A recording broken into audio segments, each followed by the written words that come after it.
Boa tarde, sejam bem-vindas, sejam bem-vindos. Vamos puxando as cadeiras, sentando confortavelmente na sacada da Carmens, armando a rede, ficando em um momento bem tranquilo nesse fim de tarde, para hoje recebermos André Costa, doutor em Cinema Brasileiro pela Universidade de Brasília e professor do Centro Universitário Euroamérica. Não mais. Eu pertenço aos milhões de desempregados do atual governo bolsonarista. Não sou mais professor. Obrigado, então, André Pesquisador Costa. independente. Pesquisador independente. Pesquisador independente. Algo de muito mérito.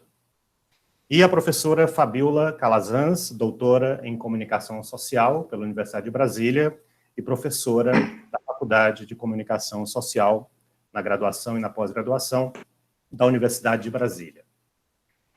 Então, para começar, como aquecimento, eu queria perguntar ao André e à Fabiola: existe afeto na imagem? Quem começa? Bom, eu posso começar. Não sei. Fabiola, você tem... Não sei. Pode entrar, se você quiser. Que a Fabiola esteja com uma... Eu acho que existe mais afeto na imagem do que no mundo real. Do que no mundo tangível, das coisas, o mundo empírico, o mundo que se chama de real, né? Por mais relativo que esse conceito seja, né? E eu acho que é dos afetos nas imagens que a gente apreende, compreende os afetos nessa vida real. Pelo menos esse é o meu meio digamos, de aprendizagem com os afetos. É primeiro nas imagens, privilegiadamente as imagens do cinema. As imagens fazem ver e nos dizem sobre os afetos, né? Elas narram os nossos sentimentos, as nossas vivências. Então, nesse sentido, elas podem ser entendidas como um meio, né, para a gente, inclusive, narrar o cotidiano, narrar nossos afetos, diagnosticá-los, né? Nesse sentido de uma investigação sobre um tempo histórico, sobre, né, as nossas narrativas históricas sobre subjetividades e afetos. Então, as imagens, elas deixam patente, né, deixam claro e transbordam as afetividades, né, os sentimentos, as emoções, as formas subjetivas, muito mais até do que o real, como o nosso colega André falou.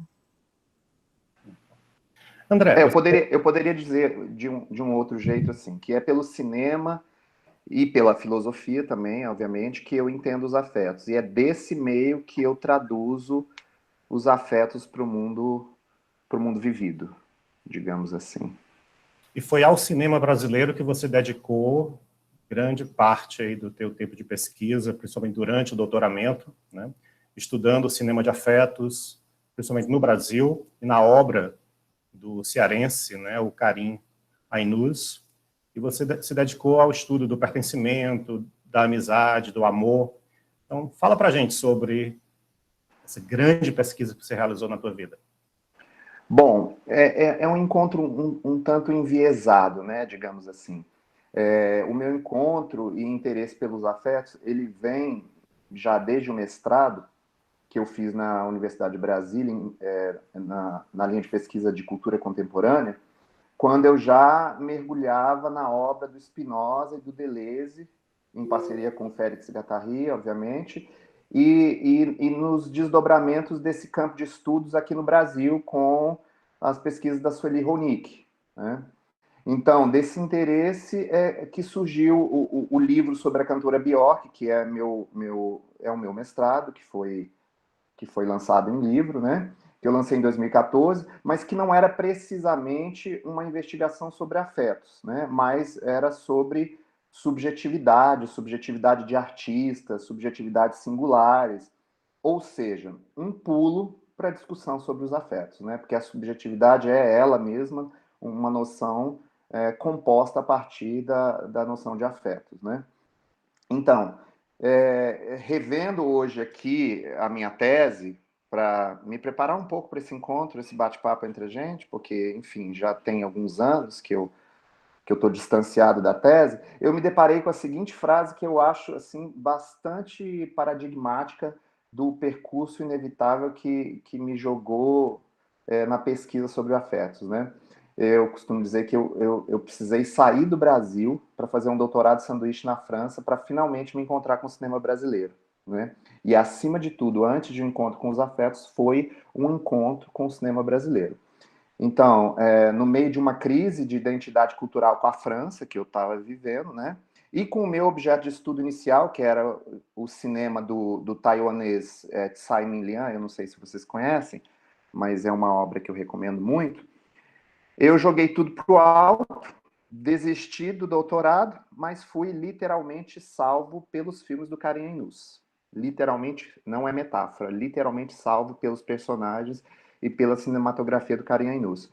E eu digo sempre que foi um encontro, né, de identificação com os personagens, né, em primeiro lugar, com a postura dos personagens que ele escreve, que ele cria, com a postura desses personagens diante da vida, né, com as errâncias desses personagens, porque, afinal de contas, minha ida para Paris também foi uma errância, em todos os sentidos da palavra, né, com as buscas ontológicas desses personagens, né, e, acima de tudo, uma reidentificação sem ufanismos, né, uma reidentificação também com o meu país, né, com a precariedade e também com a autenticidade dos lugares do Brasil, né.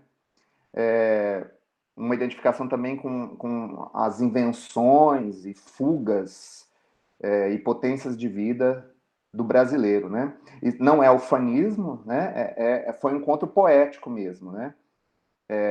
Principalmente quando você percebe que o encontro, que a identificação é com o não pertencimento dos personagens, né? Que o não pertencimento, sempre entre parênteses, eu acho que eu posso explicar isso um pouco à frente, né? O não pertencimento dos personagens, quando você se depara com o fato de que o não pertencimento deles é o mesmo seu. Então, eu acho que com o cinema de afetos do Karim Ainous eu compreendi, pelo menos provisoriamente, né? O onde e o como estar no mundo, qual o meu lugar, essas coisas todas relativas a afetos, né? Mas sempre uma compreensão, uma noção provisória e precária, né?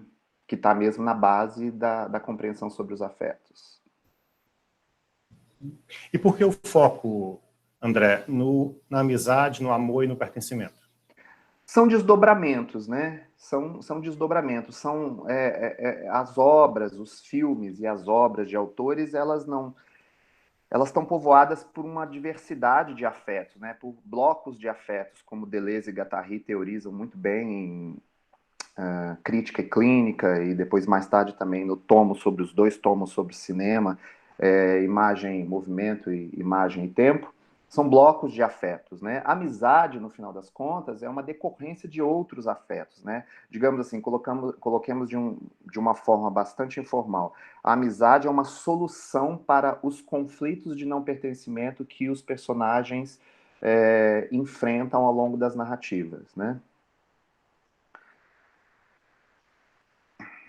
Minha imagem está paralisando ou não? Porque parece que não, está ótimo. Está ótimo, tranquilo, né? Está ótimo. Fabiola, também uma longa pesquisa de doutoramento que se prolongou, né, na tua prática profissional como docente, foi o estudo sobre o imperativo da felicidade, né? Então, compartilha com a gente esse teu percurso. Do ser ótimo, do viver para cima, do viver positivamente. O que te levou a isso? O que você descobriu com isso? Então, vamos lá. 2 pontos. Preparei uma apresentação, porque eu acho que falar de imagens sem apresentar imagens,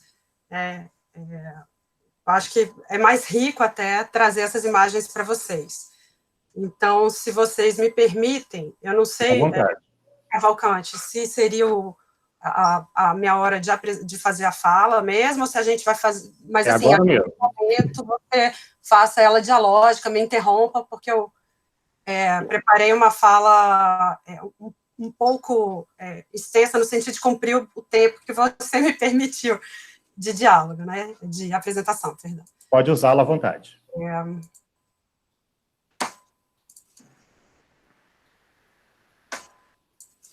Então, só me falam se vocês se está claro, se vocês conseguem ver. Sim. Sim. Antes de mais nada, eu achei muito interessante a música que você nos trouxe, a última, né? Que o que temos são janelas, panelas e sacadas, né? Então, é dessa sacada, né? Que é uma tela que eu começo a falar para vocês. Vou passar por afetos das panelas e das janelas também. Então, aqui eu falo um pouquinho, né, do meu histórico, e principalmente eu gostaria de falar também da nova pesquisa que eu tenho desenvolvido, que é sobre usos e sentidos do tempo livre na cultura contemporânea e também na pandemia.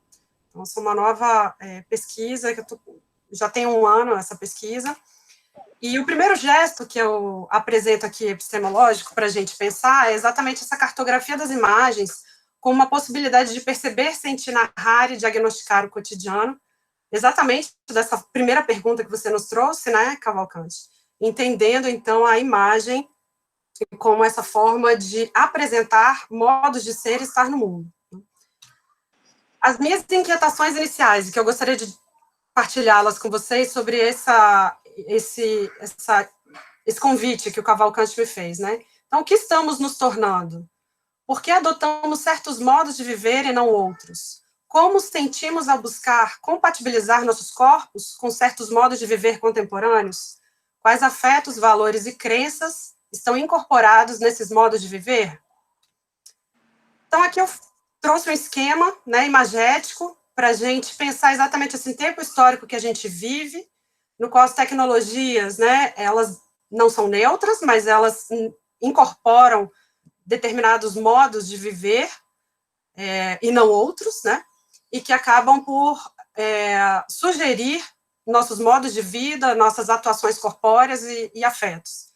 Então, no esquema, né, eu penso uma sociedade de controle, que já ainda tem alguns resquícios da sociedade disciplinar, pensada por Foucault, uma sociedade performática do desempenho, da otimização, né, no qual as tecnologias digitais nos possibilitam os diários éstimos, não mais íntimos, desse eu visível, no qual vive um diagrama de avaliação comparativa a todo o tempo, o Estado já não tem mais a mesma força, então o que impera são o mercado, e não tem os cidadãos nessa relação com o Estado, teríamos, então, os consumidores, valores morais já não seriam mais aqueles você deve, então você pode, só depende de você, você merece, bem próximo da psicologia positiva, né?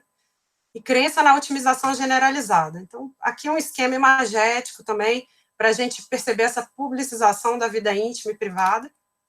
E uma pergunta que guia, então, minha fala. Que subjetividades, afetos e modos de vida são supostos e propostos pela cultura midiática contemporânea? E aí eu trago dois gestos de pensamento. Um óbvio, da teoria dos afetos, né, de Spinoza, e outro da imagem, que são as duas noções teóricas dessa tarde da sacada.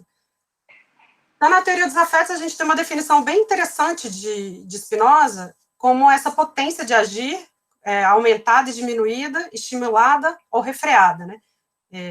Essas afecções corporais pelas quais a nossa potência de agir ela é aumentada ou diminuída. Aqui eu trouxe uma imagem da estátua de Spinoza, em Haia, e só para reforçar algumas noções dele, né, que os afetos eles fazem parte da existência humana e da experiência humana. Então, não existe vida sem ódio ou vida sem tristeza, os afetos coexistem, mas a mente é livre não está submetida aos afetos, né? Então, ela pode criar, né? Ela se coloca em outras posições para agir.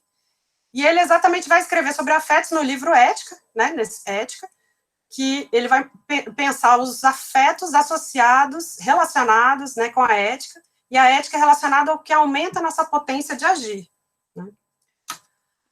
Nos estudos da imagem, eu dialogo bastante com Rancière, pensando, então, a imagem não como algo exclusivo do texto, do imagético, né, do visível, mas uma imagem que incorpora o textual, né, em que há um visível que não produz imagens, e há imagens que estão em todas as palavras, né? Então, hoje a gente tem uma cultura muito forte, né, de emoticons, que dizem muito sobre isso, e eu vou falar um pouco sobre isso. sintetizando um pouco a ideia de Jacques Rancière sobre imagem, então, a imagem é uma maneira como as próprias coisas falam e se calam, né? Ela fala sobre o real do afeto, né? Ela media, né, essa impressão da máquina e apresenta o real do afeto, e é aquilo que torna o afeto experienciável, nominável, fraseável. E aqui, então, a gente vai, a partir dessas noções, pensar, né, que subjetividades, afetos e modos de vida são supostos e propostos pela essa cultura midiática contemporânea. Na minha apresentação, vou passar por 4 afetos. O primeiro deles, então, já falando sobre a felicidade. Busquei trazer os emoticons justamente para a gente problematizar essa síntese emocional, né, por ícones. Aqui eu trago algumas imagens de relacionamentos e felicidade. E penso, então, a partir de Spinoza, a alegria, para a gente compreender esse imperativo, esse deslocamento sobre o imperativo da felicidade. Spinoza vai falar que a alegria é a passagem do homem de uma perfeição menor para uma maior. Mas, no entanto, é um processo, é justamente pelo processo liberador, né, que nos move para a busca da felicidade, que a gente tem a alegria como uma determinação da experiência. Então, é por meio da alegria que se buscaria a felicidade, né. Só que a gente tem hoje um deslocamento desse sentido de felicidade e também da felicidade helênica, aristotélica, né, para o imperativo de uma felicidade no qual a insatisfação crônica é posta. Uma das perguntas aí do chat estava até falando sobre isso, né. Então, a gente tem a felicidade como esse motor maquínico, né, digamos assim, que nos projeta modos de ser, os quais a gente vai buscar se identificar, mas nem sempre a gente consegue se identificar, e a insatisfação crônica, então, vai engendrando uma dinâmica de fracassos, infelicidades, felicidades, sucesso, impotência, né, oscilante, né, modulante. Alguns dados importantes aqui. A sociedade brasileira tem um alto índice de ansiedade, o Brasil é o segundo país mais ansioso e estressado da América Latina, né, com dados bem expressivos, e algumas capas de revistas para a gente ver como isso tem se pautado pela mídia, né, não é de hoje, é uma sociedade que já tem a pauta de burnout, ansiedade, estresse em capas de revistas diversas, e já dialogando sobre a minha pesquisa de doutorado, apresentada em 2013, o título é Seja Ótima, Seja Feliz, Discurso, Representação e Subjetividade Feminina. Eu busquei investigar os modos de ser apresentados pelo canal a partir de um dispositivo de análise, né, composto por estudos de gênero, estudos culturais e também das teorias do contemporâneo, para pensar essa produção discursiva sobre uma performance feminina que eu estava vendo alguns deslocamentos em relação a outros tempos históricos vividos, né. Eu analisei esses canais no horário nobre, uma semana fechada de agosto, e o que aparentou muito claro para mim foi esse ideário de felicidade do GNT no âmbito do corpo, do lar e dos relacionamentos. Exatamente essa ideia de que o corpo precisa ser reformulado, a mulher jovem que tem o maior prestígio, é uma mulher branca, não é uma mulher negra, né, o trans, então, nem é exposto na ocasião, no GNT.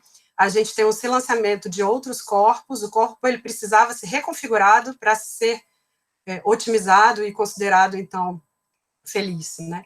No âmbito do lar, também a mulher vivendo o lar para a família, né, sendo responsável pela cozinha, e qualquer problema que tivesse em relação à vivência da mulher, o próprio canal buscava apresentar caminhos para essa performance feminina ótima e feliz ser adequada, ajustada, né.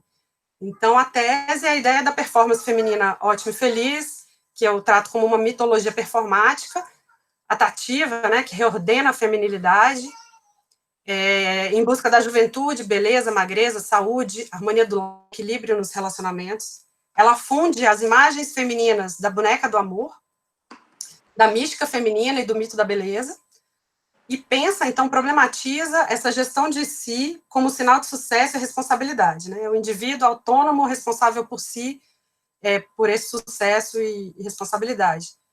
Algumas conclusões: o GNT ele é um canal conselheiro, assistencialista e filantrópico nesse processo de ajudar a mulher a conquistar esse sucesso, esse projeto, né?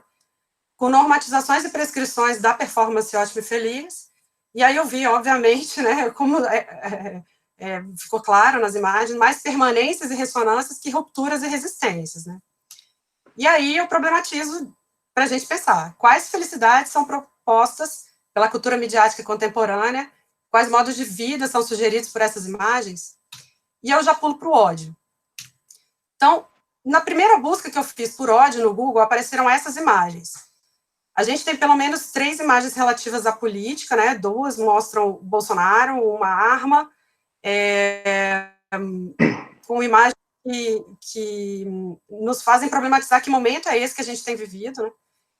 Mas é importante a gente compreender o que é o ódio para Spinoza, né? O ódio, ele é uma tristeza, ele é acompanhado de uma ideia que tem causa exterior, né? Então, a gente tem uma relação, eu tenho uma relação com uma pesquisa que eu desenvolvi em parceria com a Lisiane Guazina, uma colega da UNB, apresentada fora do país, que é Diálogos de Intolerância e Raiva, notas sobre participação política durante o processo de impeachment. Aí eu trago uma imagem icônica, né? O muro que foi construído em 2016, na ocasião da aprovação, do pedido de aprovação de impeachment, né? Que dividiu, então, a esplanada entre vermelhos e amarelos, né? É importante a gente pensar com Rancière que a política sempre tem uma dimensão estética, e o muro, ele foi exatamente esse ícone de antagonismo, intolerância e ódio no país, né? Que se instaurou antes até, mas que veio e que se arrasta até hoje, né? Mas também tem possibilidade de ressignificar o muro, né? Então, a gente tem o beijo dos antagônicos, digamos assim, à direita, um jogo de vôlei dos alunos e professores do Instituto de Artes da UNB, né, e a própria inscrição de Bora Se Amar, Tolere, né, no muro. E nesse artigo, a gente investigou um grupo chamado Revoltados Online, cuja homepage foi removido do Facebook em 2016, eles chegaram a ter 2.000 seguidores, mais de 100 mil posts. O Marcelo, que era o responsável por essa homepage, ele foi o precursor do pedido de impeachment, tá? E foi a homepage com maior impacto e engajamento público no Facebook durante esse processo de impeachment. Aqui está a imagem turva, porque foi a imagem que foi possível conseguir sobre a publicação da página. A página foi cancelada, e eles tiveram um engajamento online que extrapolou para o WhatsApp, em termos de memes, divulgação do discurso de raiva e ódio, né? E aqui alguns memes que eu trago com a timbra dos Revoltados Online, né, para a gente compreender assim, que discursos estavam sendo apresentados, né, em 2016, não sei se todo mundo teve acesso a esse material, e para fechar, pensar que esse grupo, os Revoltados Online, e outros novos atores políticos que surgiram mais fortemente, que se apresentaram mais fortemente na ocasião, eles se reconfiguraram, mostraram uma nova cara da direita brasileira, né? Eu tenho aqui uma imagem que eu acho que nos diz muito sobre esse afeto de ódio, né, político que a gente vive hoje, esse enforcamento simbólico dos líderes petistas. E uma pergunta sobre o afeto, né? De que forma o ódio é sustentado e reforçado pela produção de sentido contemporâneo? Como as bolhas ideológicas nas redes sociais alimentam e retroalimentam o ódio e podem afastar os sujeitos da ação política coletiva para o bem comum? E então vamos falar um pouco sobre medo, que eu acho que é um dos afetos mais interessantes para a gente problematizar, inclusive o suicídio. E aí eu gostaria de fazer uma partilha, assim, a Faculdade de Comunicação está em luto, a gente perdeu um ex-aluno ontem, que se suicidou. Então, assim, quando eu estava montando essa apresentação, fiquei bem comovida, né, obviamente. E uma outra ocasião bem comovida para a nossa direção foi em setembro do ano passado, na ocasião da cerimônia de mudança de direção, né, da Faculdade de Comunicação, que ia ocorrer na reitoria. ela precisou ser cancelada, porque 15 minutos antes, um estudante se suicidou ao lado da onde a gente estava. Então, assim, isso não é um fato novo, a universidade, e não só o UNB, mas a gente tem vivido uma epidemia mesmo de suicídio. Mas eu trouxe exatamente o medo, porque é dele que a gente vai compreender, a partir de Spinoza, a noção de desespero, né? Então, para Spinoza, o medo é uma tristeza instável, que ali surge de uma ideia de uma coisa futura ou passada, dessa incerteza, né, sobre realização de alguma coisa, né? É importante a gente compreender que, para ele, não há esperança sem medo, nem medo sem esperança. E se retirarmos, né, essa dúvida do medo, o que resistiria seria o desespero, né, para ele. Então, a gente tem hoje suicídio juvenil no mundo, ele é um fenômeno, no Brasil, por exemplo, ele já é o 4º maior motivo de morte, né, nesse suicídio juvenil de 15 a 29 anos. No mundo, aí, de todas as idades, não só juvenil, 800 mil pessoas tiram as próprias vidas, né, de acordo com a OMS, a segunda maior causa de morte prematura de jovens no mundo, né, e já é definido como uma epidemia global, né. Eu tenho uma pesquisa que eu desenvolvi no âmbito de iniciação científica com a minha orientanda Isabela Dias Braga, excelente aluna, e que a gente, então, investigou junto a 134 estudantes que responderam, 22 perguntas, a tentativa de compreender de que forma os imperativos acadêmicos para a produção poderiam ou não estar relacionados com a saúde mental. Cerca de 65% acreditavam que a cobrança individual é excessiva ou extremamente excessiva, e a maior parte deles se comparavam com outros colegas. Cerca de 73% afirmam se sentir pressionados pelo ambiente acadêmico, né? E as palavras que mais motivam, de acordo com eles, as possíveis causas de suicídio seriam falta de perspectiva com o futuro, cobranças e desespero. Aí, de novo, né, o desespero. 50% dos entrevistados afirmaram já ter pensado em tirar as próprias vidas, e eu fiquei pasma com esse último dado. Cerca de 30% afirmaram já terem planejado, ou seja, tem a ideação, né, de cometer o ato. E para a gente isso tem uma relação muito íntima com a ideia de cultura do desempenho, ou cultura da performance, do Alan Ehrenberg, o sociólogo francês, do Byung-Chul Han, que vai trazer também essa ideia de desempenho, como essa ideia de otimização que vai ser invadida pelo espírito empresarial, né? O espírito empresarial, ele invade a academia, invade todas as arestas, as possíveis vivências da nossa existência, no qual a concorrência generalizada, ela impera, né? E a gente, então, vive uma sociedade com avaliação em nuançados graus de exclusão. Eu trouxe aqui uma citação do texto A Era do Homem Avaliado, da Maria Cristina Franco Ferraz, que eu acho que fica bem claro como esse diagrama de avaliação contemporâneo, ele causa distúrbios e possibilidades afetivas, né? Ela é uma professora de comunicação e filósofa também, e ela fala assim, abre aspas, não por acaso o diagrama da avaliação produz e internaliza sensações de inadequação, incompetência, inferioridade, fontes de grandes sofrimentos passíveis de serem diagnosticados, sob a rubrica de variados níveis de depressão, ou como proliferantes transtornos de ansiedade. A lógica da avaliação faz com que os indivíduos, em vez de identificarem e discutirem esse mesmo sistema, o incorporem e naturalizem. Convencem-se assim, ou de sua inaptidão, ou de sua própria inferioridade, de seu impoder, tanto face aos avaliadores, também eles mesmos, quanto ante a nebulosa imagem ideal. Então, a gente tem hoje um surto avaliativo, né, dessa uberização toda que a gente vive, que vai de likes nas redes sociais, a pontuação de serviços, né, de cursos, de existência, de vida, de tudo, e que também estão associados aos medos contemporâneos, como os da invisibilidade, cancelamento, linchamento virtual, dos haters, de não ser bem avaliado, de sofrer violência, de perder o emprego, de ser infectado e de se infectar, que é algo bem contemporâneo, né. Então, com a pandemia Covid, esses medos, eles acabam piorando, travei a língua, exacerbando, e o suicídio, ele tende a aumentar. pasmem, não existem dados no Brasil, ainda não foram divulgados, sobre suicídios durante a pandemia. A gente tem só estudos dizendo sobre o problema, no sentido de alerta, né, e de preocupação em relação a políticas públicas, né. Então, que medos a gente tem hoje na pandemia?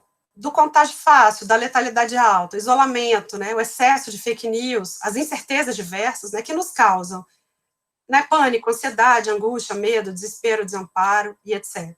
E aqui algumas imagens que mostram como o suicídio tem sido pautado imensamente na mídia, mas os dados, eles são inexistentes, né, dessa gestão política contemporânea, que silencia, né, o suicídio. A gente precisa falar sobre suicídio, né, Durkheim já problematizava isso, a OMS fala que a gente precisa falar de suicídio, o problema não é não falar, o problema é como falar, né. E aí eu trago duas perguntas sobre esse afeto: quais medos são propostos pela cultura midiática contemporânea, quais modos de vida são sugeridos por essas imagens. E para fechar minha fala, a esperança, né, minha gente, porque tem que ter uma luz no fim do túnel. E, curiosamente, né, se a gente pensar que emoticon definiria a esperança, a gente teria uma certa dificuldade, né, então trouxe esse como uma sugestão aí de problematizarmos, né, os emojis, os emoticons.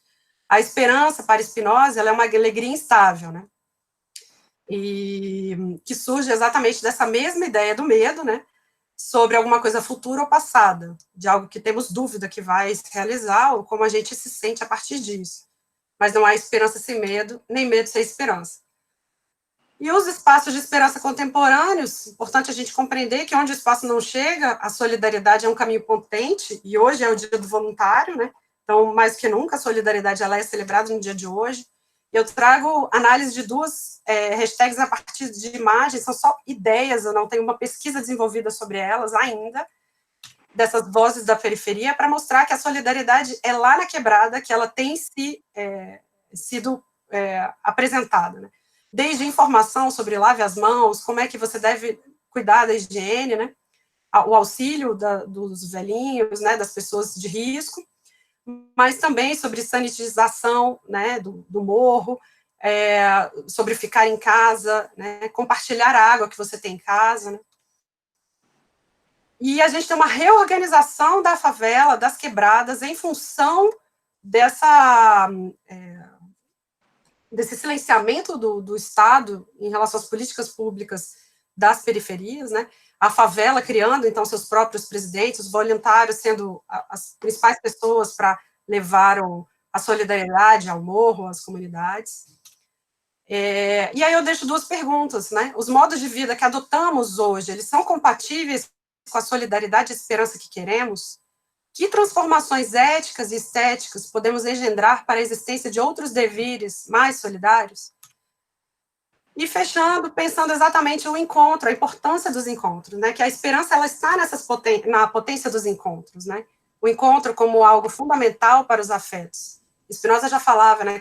Que é no encontro que os nossos corpos trocam afetos e aumentam ou diminuem a nossa potência de agir e existir, né?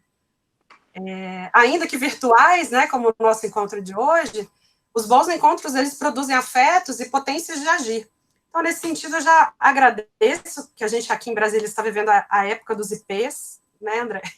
E agradeço aí a possibilidade desse encontro, deixo meu contato, se alguém quiser fazer alguma pergunta depois, mais delongada, ou estabelecer algum outro encontro teórico, né, epistemológico, fiquem à vontade.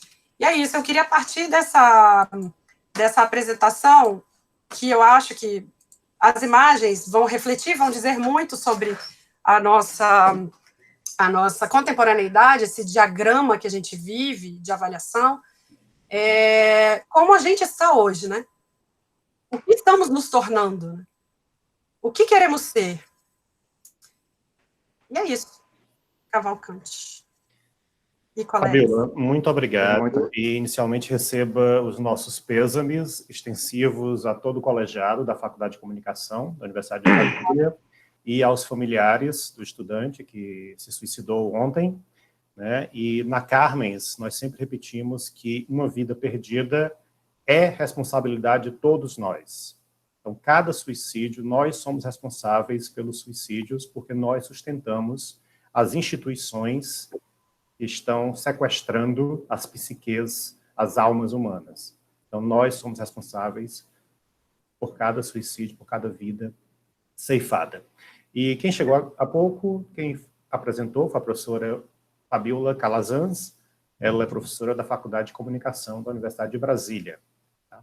Bom, passamos então agora para o André. O André também tem um percurso, né, de estudo sobre ódio, indignação, e principalmente nesse contexto atual da política brasileira. André, é com você. Bom, existem muitas conexões, muitas convergências entre a fala da professora Fabiola e a reflexão que eu preparei para apresentar aqui hoje. Então, talvez a minha fala não esteja numa ordem exatamente, digamos assim, teleológica de explicação, mas eu acho que existem convergências, assim, digamos, rizomáticas entre quase tudo que a professora Fabiola disse, no tocante a medo, a encontros, a potências, a bons afetos e maus afetos.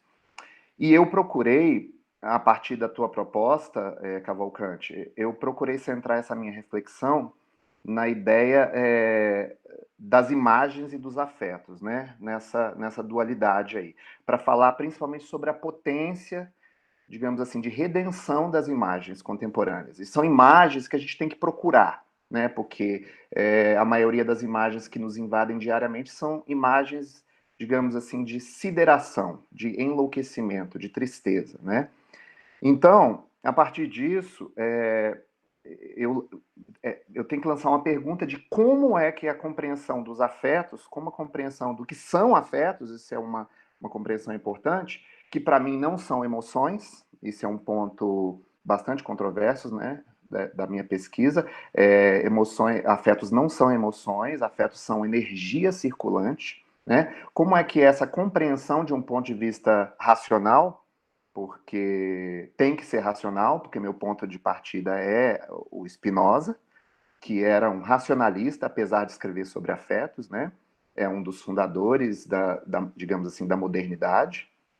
Como essa compreensão passa por compreender, de um ponto de vista temático e também formal, as coisas são indissociáveis, né?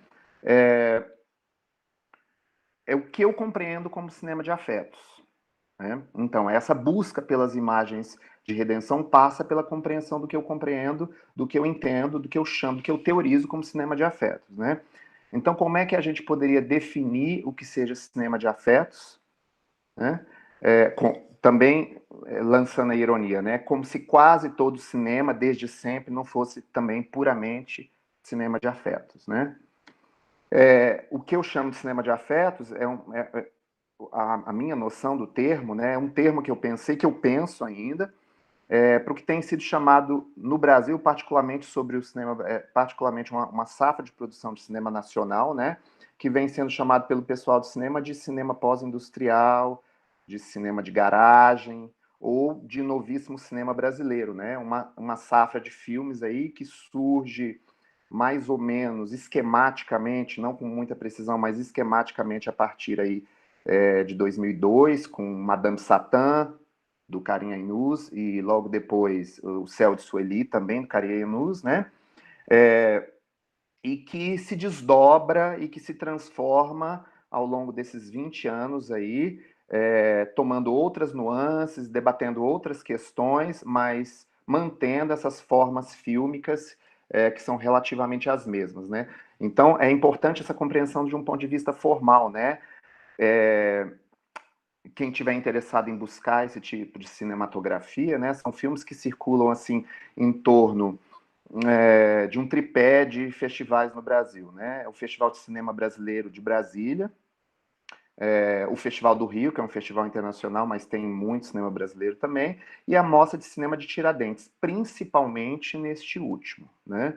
Então, formalmente a gente poderia dizer que são filmes que tem mais a ver, que se comunicam mais com o imaginário internacional, assim, pós-moderno, o tardo modernista, do que propriamente com um regionalismo realista com o regionalismo realista do cinema novo, né?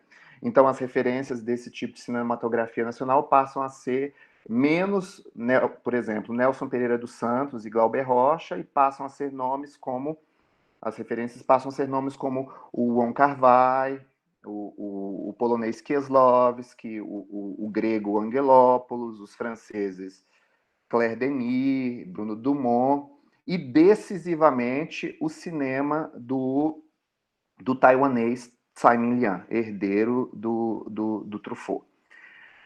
Ainda sobre, de um ponto de vista formal, é um tipo de cinematografia que exercita atuações sem drama, atuações desdramatizadas, né? Eles exercitam formalmente uma espécie de representação, uma fuga da representação das emoções, né? E das estruturas narrativas lógicas e explicativas de narrativas convencionais, né? São filmes que, nas palavras do Deleuze, tentam fugir da inclinação ao clichê das imagens, como coloca o Deleuze, né? Por isso, às vezes, a gente tem a ideia que esses filmes possam ser filmes experimentais ou confundidos com algum tipo de cinema de fluxo, ou, às vezes, chamado também de cinema sobre nada, sobre tema nenhum, né? É porque existe ali nesses filmes uma busca formal pela abstração, que é um desafio das artes como um todo, pelo menos desde a entrada aí no século XX, né? No entanto, eu prefiro entender cinema de afetos no Brasil como um cinema que ainda mantém alguma base narrativa, ainda conta alguma história, são histórias pequenas, histórias de gente esquecida, e vai pontuando essas histórias com momentos de lirismo, sob as formas de, danças catárticas, performances, falas desconcertantes ou falas desconcertadas, né? Que respondem a nada, diálogos performáticos truncados, né? Então, também, por isso, por conta dessa busca da abstração, é um cinema de atmosferas e sensações, né? Mais do que um cinema de, digamos, interpretação do fruidor, né? É porque se trata de perceber, na verdade, a potência do afeto, já que o afeto é energia, a potência do afeto circulando na imagem, do que propriamente de entender um conteúdo apreendido racionalmente por meio da lógica narrativa, ou por meio da narrativa da lógica, digamos assim. É um cinema que experimenta com uma... Como é que eu poderia colocar isso? Com uma estética narrativa rarefeita, é um bom termo, né? E é interessante perceber, por isso, que boa parte dessa cinematografia, até pelo menos 2015, ter sido chamada com alguma recorrência pela crítica de cinema sobre nada, né? Um filme do carinha Inus bastante desconhecido, chamado Abismo Prateado, que é de 2011, sofreu essa crítica, né? É um filme mais conhecido do diretor, estrelado pela Alessandra Negrini. Afinal de contas, esse filme é sobre o quê, né?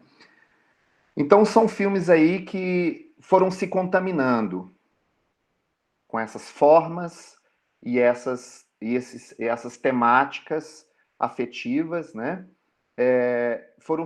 E contaminar é um termo que me parece bastante oportuno, né, para o nosso momento. Eles foram se contaminando no exercício de expressar o desconforto, e aí a gente entra propriamente dito agora já numa fala, saindo de uma forma mais formal e entrando numa fala um pouco mais, digamos, sobre o tema dos afetos, né, que exercitam uma expressão do desconforto e da estranheza relativas ao não pertencimento. O não pertencimento sempre entre parênteses, eu vou explicar isso um pouquinho melhor daqui a pouco. Não pertencimento a lugares, não pertencimento a núcleos sociais, a relações familiares, não familiares, familiares, não pertencimento a condições de trabalho, a condições culturais, a papéis pré-determinados de vida. E me parece que hoje esse seja o afeto predominante dessa safra de cinema no Brasil. O não pertencimento, entre parênteses, porque o afeto, a Fabíola falou disso, né? Os afetos nunca são puros. Né? Bons afetos ou maus afetos, não. É sempre bons afetos e maus afetos misturados, ambiguamente misturados. Né? O não pertencimento, que era um dos temas dessa minha fala, né? Eu penso como resultado de uma crise, um conflito, para ficar mais com o termo do cinema, né? As narrativas do cinema são construídas sempre em torno de um conflito. Então, são resultado de uma crise, um conflito de identidade relacional com o estar no mundo, o tal do Dasein heideggeriano, né? É um afeto relacional complexo, né? O pertencimento. E é um pertencimento que permeia toda a obra do Karim. Ele está lá muito forte nesse cinema que eu chamo de um cinema pioneiro de afetos no Brasil, né? O Karim sendo o pioneiro dessas formas de expressão. Ele está lá muito forte no Céu de Sueli e na personagem da Hermila, que foi um encontro, me encontrar com essa personagem, com essa amizade, né, que virou minha amiga, apesar de eu nunca tê-la propriamente encontrado, foi um desses momentos de resgate da minha pesquisa, né? Então, sobre a Hermila, né? Esse cinema de afetos também, ele é um cinema centrado na construção de personagens que estão, ou que parecem estar, né, sempre em buscas abstratas existenciais. Buscas por um lugar ou uma comunidade de pertencimento, por exemplo, né? São personagens que mostram uma sabedoria não de grandes coisas, mas sabedoria de coisas pequenas, né? São personagens que mostram uma postura delicada e silenciosa de enfrentamento desses conflitos, né? São personagens que trazem no corpo uma potência de vida e uma alegria de viver que são contagiantes, né? A Hermila, de O Céu de Sueli, que é o segundo longa do Carino, de 2006, é um bom exemplo, né? Mas também, só para exemplificar essa coisa do contágio, né? Dessas formas, a Val, a personagem da Regina Casé, do Que Horas Ela Volta, que foi um grande sucesso, né? Então, a Hermila e a Val são personagens que operam com base no exemplo, o exemplo de como agir, né? Exemplo de potência, de autorrecriação. Elas são, na verdade, artistas, né? São personagens conceituais, como o Deleuze e o Guattari, um conceito, personagens conceituais, um conceito de crítica e clínica do Guattari e do Deleuze. São exemplos, esses personagens também são exemplos de como a ameaça à dignidade própria aciona nesses personagens a recusa, né? E eu estou falando de exemplo aqui, não no sentido de lugar comum, né? Como se dar o exemplo, mas é um conceito da filosofia, né? Como bem pensado pelo Giorgio Agamben, o italiano, filósofo italiano. O exemplo, ele é um exercício ético, né? É um exercício ético acompanhar os exemplos desses personagens, né? Então, como decorrência voltando para o afeto do não pertencimento, né? Então, como decorrência da centralidade desse não pertencimento nesses filmes, né? São filmes sempre também, como desdobramento das narrativas, de reinvenção de novas formas de vida, esse termo que a Fabíola trouxe aí para a gente. O termo pode parecer vago, mas ele quer dizer, na prática, né, inventar um outro lugar para se viver, com outras pessoas, com uma outra postura diante da vida, fazendo outra coisa para sobreviver, redimensionando inclusive o amor e a centralidade hoje na existência contemporânea, né? Então, por se tratar de um cinema de não pertencimento, de buscas ontológicas, digamos assim, ele é também um cinema de perambulação, né? A perambulação assim como a migrância pelos espaços, pelas ruas, pelas cidades, é a forma de expressão dessa reinvenção de vida e de busca pelo tal do pertencimento. É uma forma privilegiada de atuação nesse cinema. É um cinema de perambulação que na história recente da filosofia, ele tem da filosofia e das ciências humanas, ele ganhou nomes como nomadismo, como errância, deambulação. E nesses filmes é uma perambulação diferente daquele do cinema moderno, lá do Rossellini, do Antonioni, por exemplo, do pós-guerra, né? Lá, naquele cinema moderno, a inauguração do cinema moderno, lá os personagens pareciam perdidos na cidade destruída pela guerra, né? Ou atordoados pelas transformações que a modernidade trazia para a cidade. Aqui, os sujeitos desse cinema de afeto no Brasil, aqui eles são sujeitos relacionais. É um bom termo para entender os exemplos que esses personagens têm a nos dar. Eles buscam encontros, eles buscam autotransformação. Na verdade, eles buscam transformação pelos encontros, né? Eu arrisco a dizer, sem ufanismo ou sem nenhum tipo de determinismo, que nesse cinema nacional a gente encontra nos personagens corpos mais afirmativos e mais desejantes do que a gente encontrava naquele cinema modernista, né? Então, uma pergunta que você me fez inicialmente, Cavalcante, a gente está encaminhando para uma resposta dela. Então, como eles são filmes que apostam no poder do encontro, eles acabam convergindo para o afeto da amizade. A amizade como uma potência, né? É no encontro com o outro que os personagens viram as suas narrativas afetivas, viram as suas crises afetivas, né? E se desligam dos conflitos, né? E aí entra em jogo, junto com a amizade, o acolhimento, a empatia e, mais importante, né? A pura e simples presença do amigo, que muitas vezes simplesmente não precisa dizer nada, só estar ali, né?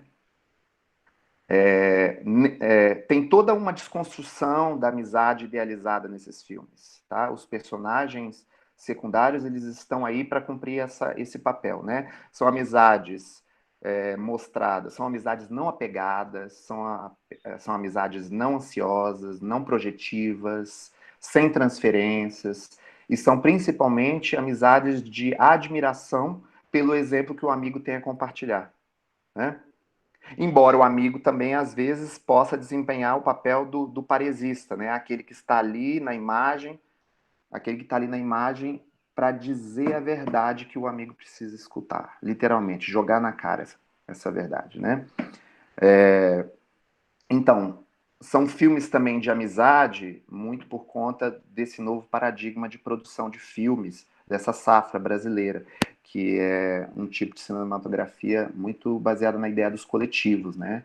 Que se chama por aí de filme de brodagem, que é um tipo de cinema feito a partir do compartilhamento de competências, né? Em vez de filmes de uma realização industrial com roteiro, produção e realização com papéis rígidos, né?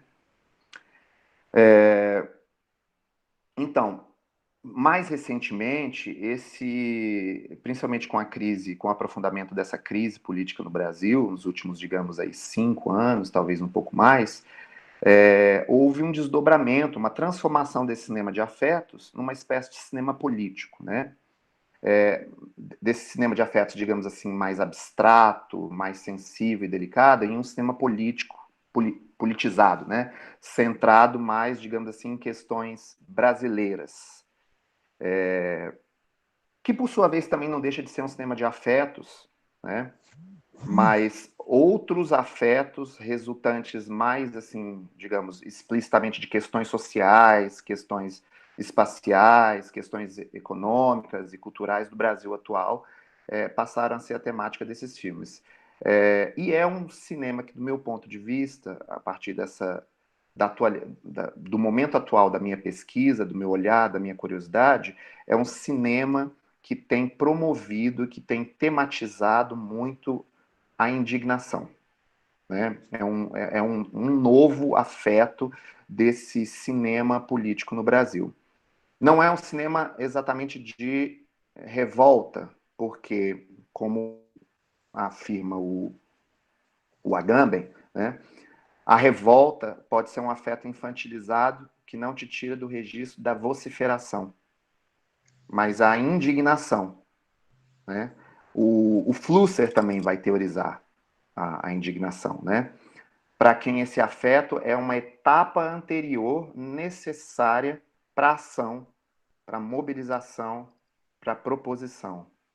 Então, é um cinema de recusa, né? A ética está lá nessas imagens, uma ética da recusa nas imagens.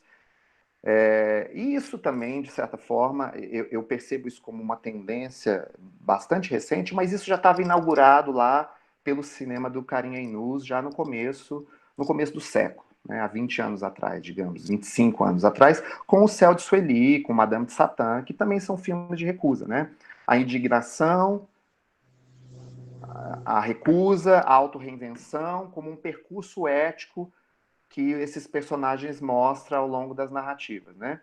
O Céu de Sueli é um filme político que trata da precariedade da vida no interior do país, mais precisamente, né, um filme sobre o interior do Ceará, o sertão cearense, sobre lugares, é um filme sobre lugares esquecidos pelo poder público, lugares sem oportunidade de emprego, né? E a indignação da personagem é o que põe ela para partir, para ir embora, é a forma de recusa dela, ela vai inventar uma vida em outro lugar, né?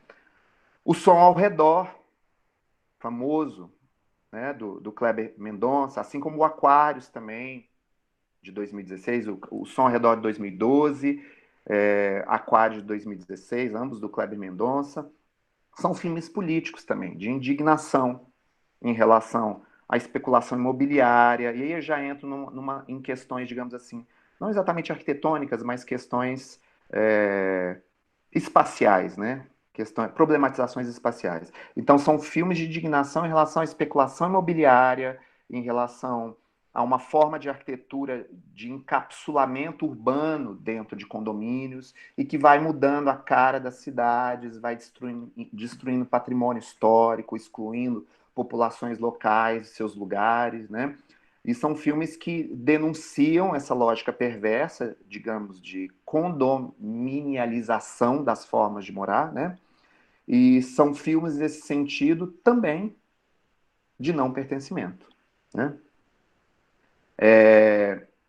Outros exemplos, bom, O Céu sobre os Ombros, de 2010, do Sérgio Borges, de Belo Horizonte, é um filme de indignação sobre segregação, o apartheid socioespacial, que é a base da urbanização do Brasil, né? Indignação pela falta de oportunidade de trabalho, indignação, enfim, pela precarização da vida urbana, bem próximo nesse sentido, também de um filme famoso, Branco Sai, Preto Fica, de 2014, do Adirley Queiroz, aqui de Brasília, um filme um filme de ficção científica precário, né? Mas um filme político e, ao mesmo tempo, um filme de afetos, né? Então, os filmes de afeto, eles vão se preocupando cada vez mais com essas questões socioespaciais, como também a gente pode elencar o caso do Que Horas Ela Volta, que a gente já falou, da Ana Mui Laerte, né?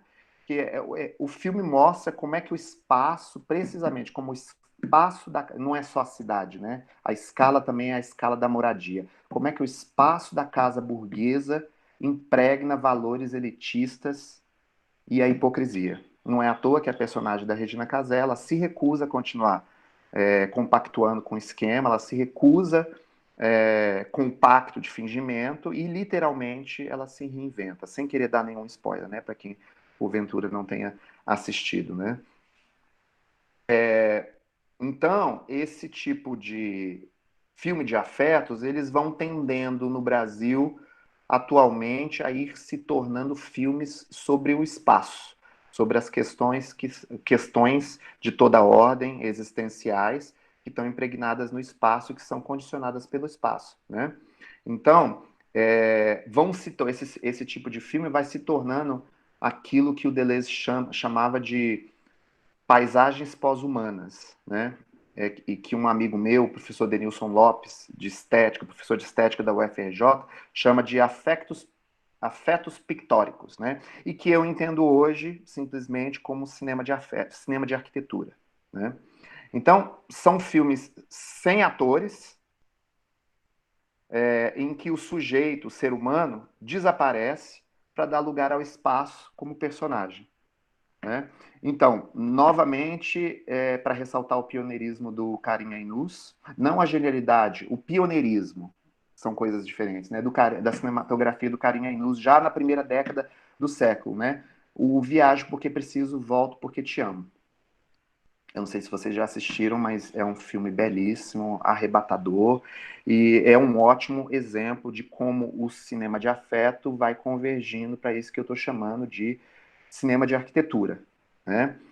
Nesse filme, o ator ele está em ponto de vista subjetivo, ele não aparece. É como se a câmera fosse os olhos dele. Ele literalmente ele não está no espaço. Ele não aparece e a câmera é o seu olhar, né? Ele, ao longo da sua trajetória pelo sertão, ele cura uma dor de amor, uma dor de cotovelo, perambulando pela paisagem seca do Ceará, do Nordeste brasileiro, e remoendo a dor até literalmente a paisagem o curar dessa dor, né? Então, é um bom exemplo disso que eu estou falando, né? Então, esse cinema de arquitetura, vamos transitando agora para essa noção de cinema de arquitetura, né? Para mim, ele cumpre aquilo que o Deleuze teorizava em imagem e tempo, né? O destino das imagens. Deleuze usa esse termo, o destino das imagens, que ele teoriza em imagem e tempo, né?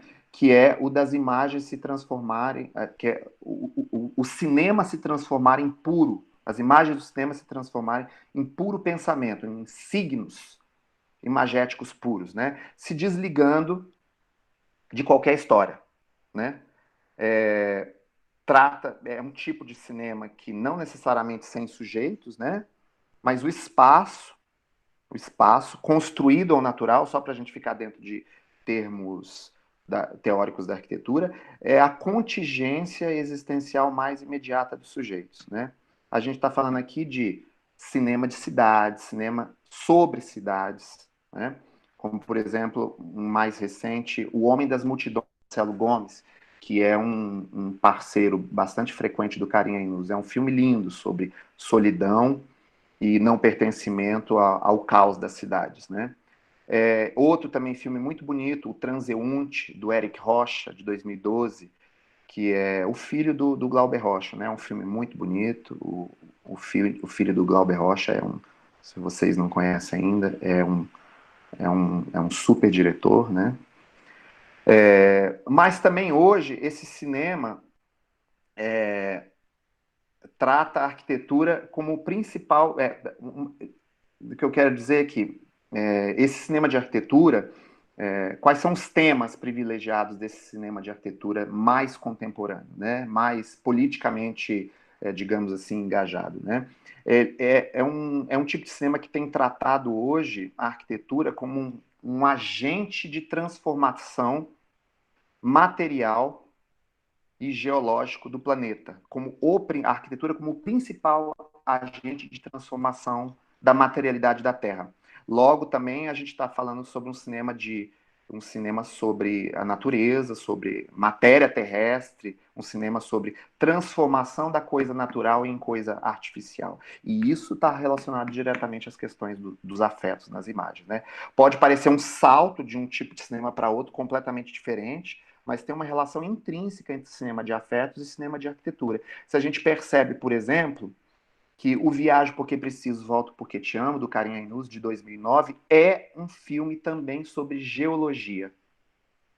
O personagem Zé Renato é explicitamente um geólogo que está numa empreitada de trabalho sofrendo uma dor de cotovelo. E aquela fricção dele com a paisagem é o processo de cura dele, né? Então é um filme sobre geologia, né?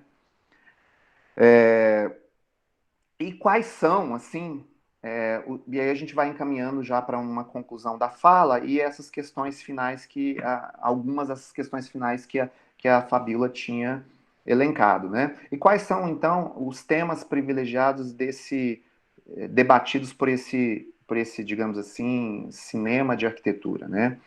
É um cinema que trata,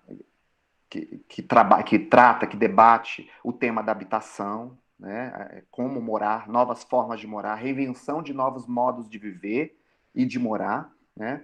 Que está em sintonia com as reinvenções de novas formas de vida explorado pelo cinema de afeto, né? É um tipo de cinema que trata muito da exclusão socioespacial, né? Promovida pelas formas de urbanização neoliberais das cidades, né? É um cinema que trata muito dessas formas perversas de ocupação dos territórios, né? Com ênfase no fenômeno do encapsulamento territorial, né? As pessoas se fechando em condomínios, né? A condominialização do morar, isso é um termo direto do Milton Santos, nosso geógrafo. E os filmes do Kleber Mendonça, O Som ao Redor e o Aquários, são precisamente sobre isso, né? São filmes de afeto e, ao mesmo tempo, filmes de arquitetura. E, novamente, nesse tipo de cinema, a gente vê ali a indignação, é o afeto que esses filmes evocam, só para confirmar essa minha suspeita de relação entre cinema de arquitetura e cinema de afetos, né? Então, eu diria que mais do que isso, as questões universais que esses filmes tratam evocam, na verdade, um sentimento do mundo, né? Então, já que os afetos estão tão confusos e tão misturados, essa amálgama caótica afetiva é tão difícil de ser traduzida, né? Eu dou a ele esse nome, sentimento do mundo, e eu acho que é uma coisa muito próxima do Zeitgeist hegeliano, né? Um sentimento predominante em uma determinada época, né? Eu prefiro entender isso como uma energia reinante, né? Uma energia circulante, porque afeto é energia percebida coletivamente nos corpos, né? Então, o sentimento do mundo, como eu percebo, né? De novo, um termo deleuziano, né? Ele é um bloco de afetos, um bloco híbrido de afetos, um afeto complexo que mistura vários outros afetos, mas que ensaia um predomínio de um ou de outro com a progressão do tempo. E esse afeto, na minha percepção, para além da indignação hoje, a predominância desse sentimento do mundo, é o medo, né? É um medo, não apenas o não pertencimento, mas o medo imediato de morrer, medo do fim do mundo. Ou como teoriza a Sueli Ronick no Cartografias, no clássico livro dela sobre afetos e subjetividades no Brasil, da década de 80, esse livro, como afirma a Sueli Ronick, o medo de fracassar seguido do medo de enlouquecer, concluído pelo medo de morrer. Então, e esse medo também, obviamente, ele evoca a urgência, né? A urgência também é uma energia circulante. Esse sentimento do mundo, ele está todo chamuscado de urgência, né? A gente não pode mais esperar, e o planeta está colocando para a gente essa compreensão, esse limite, indignação, medo, sentimento de urgência, né? Urgência de amar, de salvar o planeta, de fugir para outro lugar, embora a gente não possa mais fugir para lugar nenhum, né? Tampouco os outros lugares estão acessíveis, né? A gente perdeu mobilidade, as fronteiras estão se fechando cada vez mais, né? Então, o cinema de arquitetura, e quase coincidentemente também o cinema de afetos, trata disso, né? Tem um filme muito interessante, para mim um dos melhores filmes e o mais recente de toda essa safra de filmes de afeto que vai cada vez se tornando cinema de arquitetura, cinema sobre o espaço, que é o No Coração do Mundo, de 2018. É um filme com aquela atriz super talentosa, a Grace Passo. Ele é dos diretores Gabriel, são irmãos Gabriel e Maurílio Martins. Ele é um híbrido perfeito de cinema de afetos com cinema de arquitetura.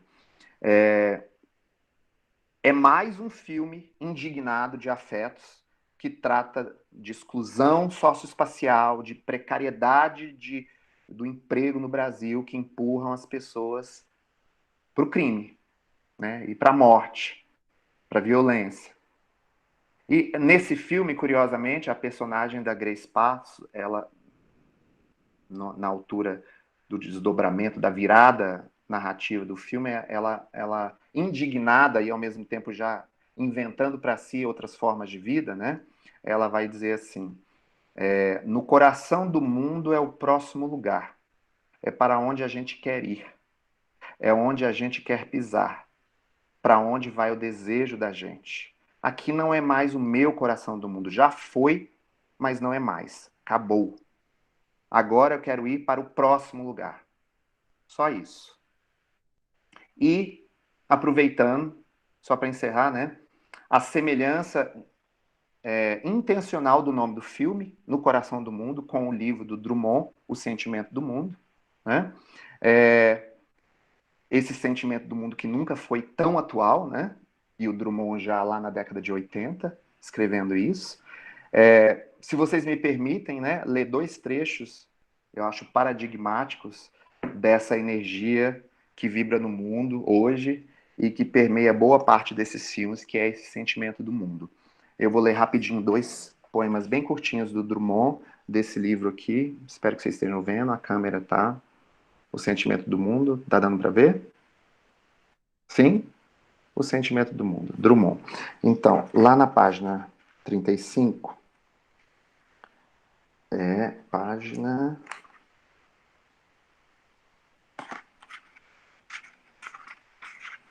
Na página 35.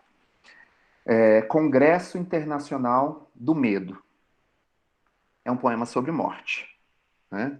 Então, provisoriamente, não cantaremos o amor, que se refugiou mais abaixo dos subterrâneos. Cantaremos o medo que esteriliza os abraços. Não cantaremos o ódio, porque esse não existe. Existe apenas o medo, nosso pai e nosso companheiro. O medo grande dos sertões, dos mares, dos desertos. Cantaremos o medo dos ditadores, o medo dos democratas. Cantaremos o medo da morte e o medo de depois da morte. Depois morreremos de medo. E sobre nossos túmulos nascerão flores amarelas e medrosas. E para completar, outro poeminha da página 21. O poema da necessidade, que é sobre urgência, né? Então, é preciso salvar o país, é preciso crer em Deus, é preciso pagar as dívidas, é preciso comprar um rádio, é preciso esquecer fulana. É preciso estar sempre bêbado, é preciso ler Baudelaire, é preciso colher as flores de que rezam velhos autores. É preciso viver com os homens, é preciso não assassiná-los, é preciso ter mãos pálidas e anunciar o fim do mundo. Acho que é isso, né? Falei demais, né? Muito obrigado, André Costa. O Perdão André, pela fala longa, perdão pela fala longa. sem problema nenhum, foi uma satisfação enorme de escutar. O André é doutor em cinema brasileiro, formado também pela Faculdade de Comunicação da Universidade de Brasília. Na verdade, eu sou arquiteto com mestrado em cultura contemporânea e com doutorado em cinema brasileiro. Eu tenho digamos assim, uma formação um tanto, uma gestão de carreira um tanto atrapalhada, mas e multidisciplinar. E é importante lembrar que nós estamos realizando esse encontro hoje, no dia em que, em nosso país, nós ultrapassamos 120 mil mortes pela pandemia do coronavírus. E nós vamos abrir agora, então, para perguntas ao vivo, mas nós temos algumas aqui já no chat. Eu queria que Fabiola e André anotassem. Uma está direcionada diretamente para o André, que é da Fabiola. A Fabiola te pergunta, André, deixa eu voltar aqui no chat para conseguir ler. Como em um país tão preconceituoso é possível ter esperança? O que o cinema do não pertencimento e dos afetos nos leva a pensar sobre a esperança? Uma outra pergunta que nós temos aqui é se o cinema de afetos é cinema político. Bom, eu abro agora, então, para quem desejar compartilhar suas afecções, perguntas, atravessamentos. Esse é o momento. Liga o microfone e participa. Sobre esperança, Fabiola lançou pergunta para mim sobre esperança. Vai pensando aí enquanto outras pessoas falam. Cavalcante, tinha 3 perguntas antes da minha. Opa, me ajuda aí. Aqui. A professora Márcia Flauzino pergunta: Aristóteles fala em sua Ética Nicômaco que a felicidade é uma virtude, mas pode estar em outro lugar, que não só no ser. A felicidade pode estar na imagem? Foi para mim. A Márcia perguntou outra.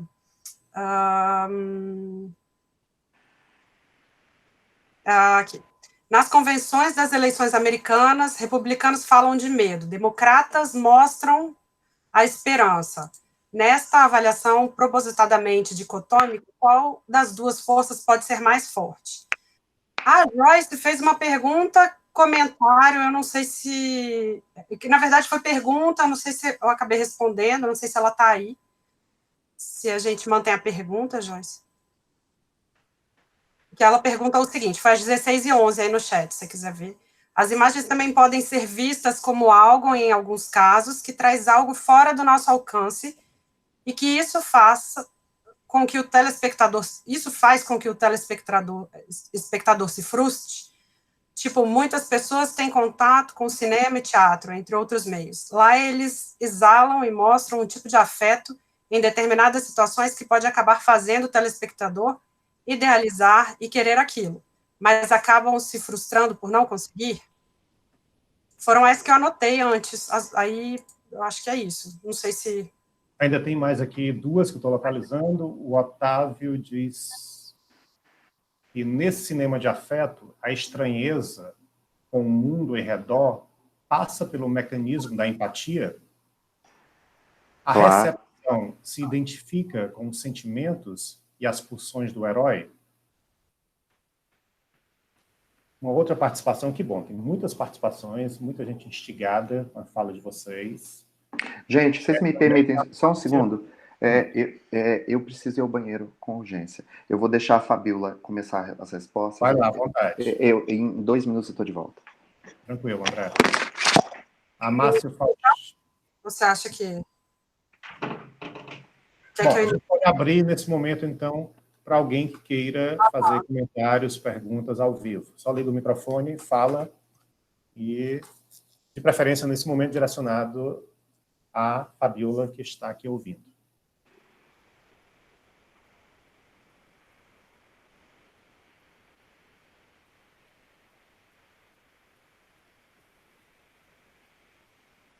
Não se envergonhe. Sobre cinema, eu, assim, eu não sou, assim, um pesquisador ou estudante, então, assim, é estranho a minha participação nesses eventos. Eu gostei muito da pesquisa da Fabiola Calazans. Nossa, como trabalhou afetos no contexto muito amplo, né? Sei lá, psicossocial. Assim, eu achei muito interessante a questão do suicídio, a questão, né, que eu acho que casa com o que o André está falando no cinema, desses personagens, dessas distopias, desses fenômenos de estranhamento, nessa sociedade, como a Fabiola Calazans colocou, que está trazendo tanta pressão para cima da gente. Né? Não só é muita pressão. Ela falou algo que eu achei muito interessante, que foi o pensamento industrial ou empresarial, né? Tomando conta de tudo na faculdade, na vida, em todo canto, e toda perspectiva se transforma em sobrevivência e consumo, sobrevivência e consumo. O prazer necessita da sobrevivência e acontece através do consumo. Então, assim, os afetos se tornam extremamente complexos, difíceis de alcançar. A pergunta que a Mina comentou aí, que realmente a televisão traz imagens, esse é o efeito da publicidade, é a cara da publicidade, né? É claro que a gente se frustra, a gente está o tempo todo sendo colocado diante É aquele desenho animado, né? Assim, o cara vai montado no cavalo com a vara de pescar, uma cenoura pendurada, o cavalo correndo atrás da cenoura que nunca vai pegar. Claro que a gente é frustrado. Então, assim, eu não tenho uma pergunta, é só o meu estranhamento diante desses cenários todos e assim, e é muito agradável ouvir a pesquisa da Fabíola e os comentários sobre o cinema, que eu queria entender mais, assim, por exemplo, eu não sei exatamente quais são os filmes, que pesquisa é essa que está se reportando, entendeu? Hoje eu assisti um filme na TV, um filme árabe. Poxa, baseado num fato real, o cara que disputou o Arab Idol e ganhou. Então era muito louco, era a história de um cara que cantava aquelas músicas árabes, e tal, e ele foge da faixa de Gaza para concorrer num Brasil Idol, um desses negócios assim de música para fazer sucesso no Egito, né? Então, assim, me parece esse tipo de filme que é geográfico e ao mesmo tempo eu gosto muito desses filmes que eu me identifico, que eu choro, que eu vejo o sofrimento daquele personagem e tal. E uma coisa meio estranha. Às vezes eu me sinto mal com isso, porque eu fico pensando, pô, eu tô vivendo uma coisa que não é eu não tô me emocionando com a minha vida mesmo, e tô buscando me emocionar com a vida do cinema. Às vezes eu também sinto um estranhamento assim, meio assim. Muito obrigado, Otávio. E, ao Sim, mesmo tempo, é um mergulho nessa geografia e nessa política louca do mundo que a gente vive hoje. Esse fascismo que está vindo do mundo inteiro e a gente absorve um pouco dessas informações através do cinema. A gente, ao mesmo tempo, se confronta com isso, ao mesmo tempo, conhece melhor o mundo com isso. Enfim. Ok, tchau. obrigado, Otávio.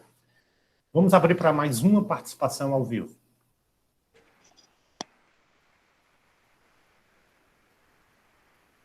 Endereçada a Fabíola ou ao André.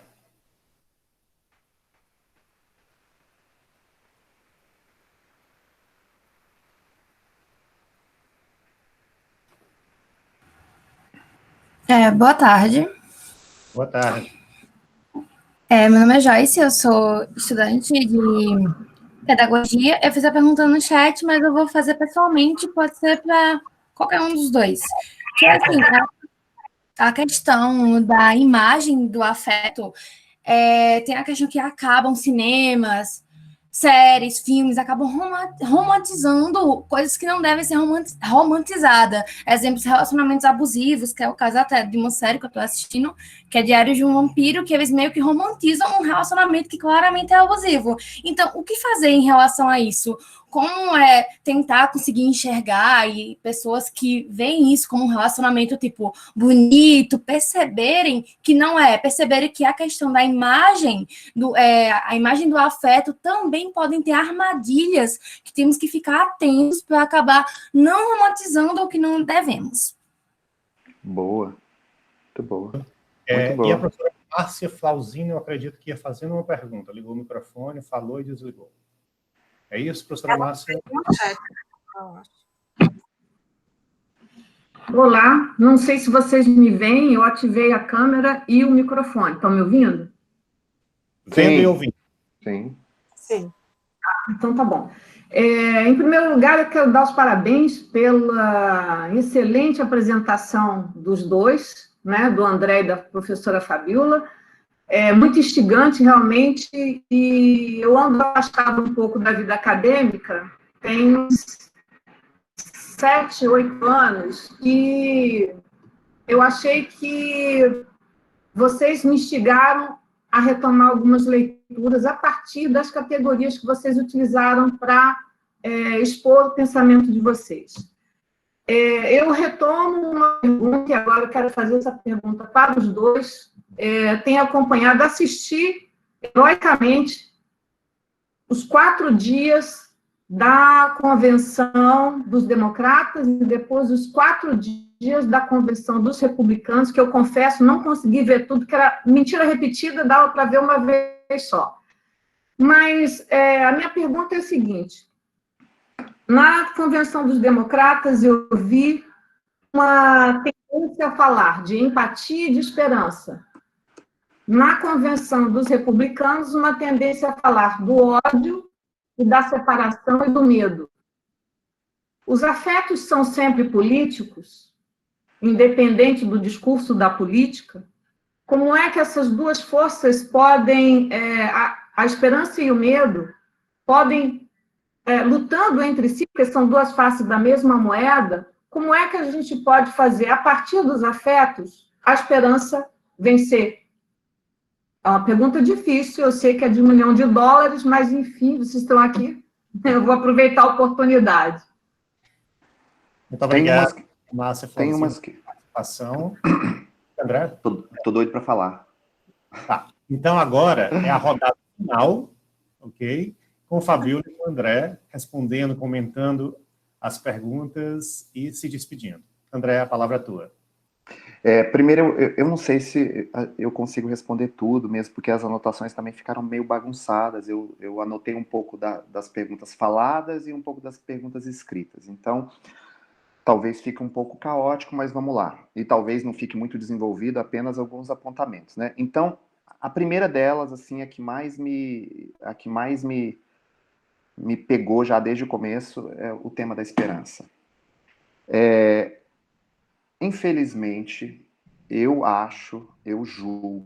julgo não, isso não vem de mim, isso está escrito. Isso está escrito já no primeiro capítulo de Capitalismo e Esquizofrenia, no capítulo chamado Rizoma, pelo Deleuze e Guattari, explicitamente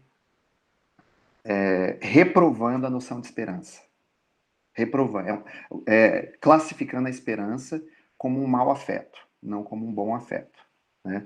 Então, e aí ele vai associar a esperança à figura do padre, ele vai associar a esperança à figura do pai, que também é padre, ele vai associar a esperança à imagem do líder político, que é uma forma é uma variação terrena de Deus também. Então é todo um afeto que tem uma carga histórica complicada. Então, em vez de esperança, eu retomo uma noção que está na minha fala, que veio com a minha fala, né? Eu acredito muito mais nos choques do real, nos choques que o real tem a nos dar e no poder transformador e mobilizante e propositivo da indignação.